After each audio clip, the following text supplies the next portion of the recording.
जीवन भरा पाप से मेरा, जग अंधेरा और अशुद्ध सारा, मेरे पापों से बचाने को मेरे लिए जीवन दिया है।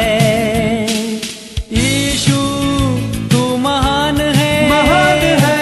यीशु तू अच्छा है, अच्छा है। यीशु तू जिंदा है, जिंदा है। यीशु तू धन्य है।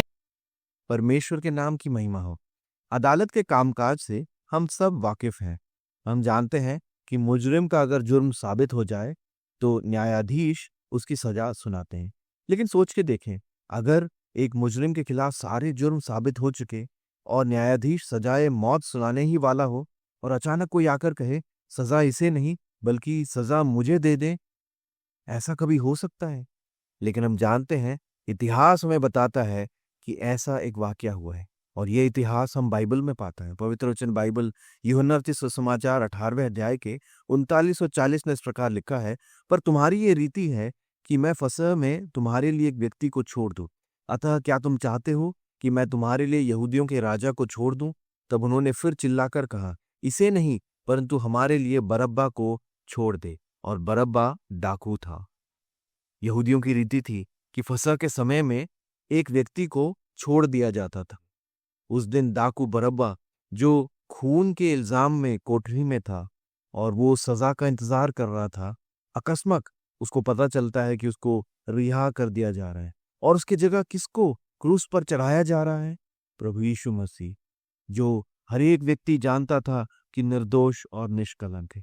ये असल में हर एक मनुष्य का एक चित्र है। हम मनुष्य, सभी मनुष्य एक पाप के स्वभाव में फंसे हो और उस पाप के स्वभाव की सजा नरक यानी कि अनंत नाश है। हमें पवित्र परमेश्वर के पास आने की कोई योग्यता नहीं है, लेकिन परमेश्वर का अनुग्रह देखें। परमेश्वर ने हम दोषियों और पापियों को रिहा कर दिया और हमारे बदले अपने निष्पाप और धर्मी पुत्र को क्रूस पर जाने दिया।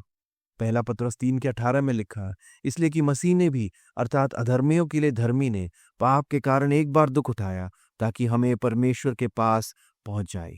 आज प्रभु यीशु मसीह ने अपना जीवन इसलिए बलिदान किया है ताकि आप और मैं परमेश्वर के पास उनकी उपस्थिति में पहुंच पाए, परमेश्वर के साथ एक रिश्ते में आ पाए। उसके लिए आपको क्या करना हो?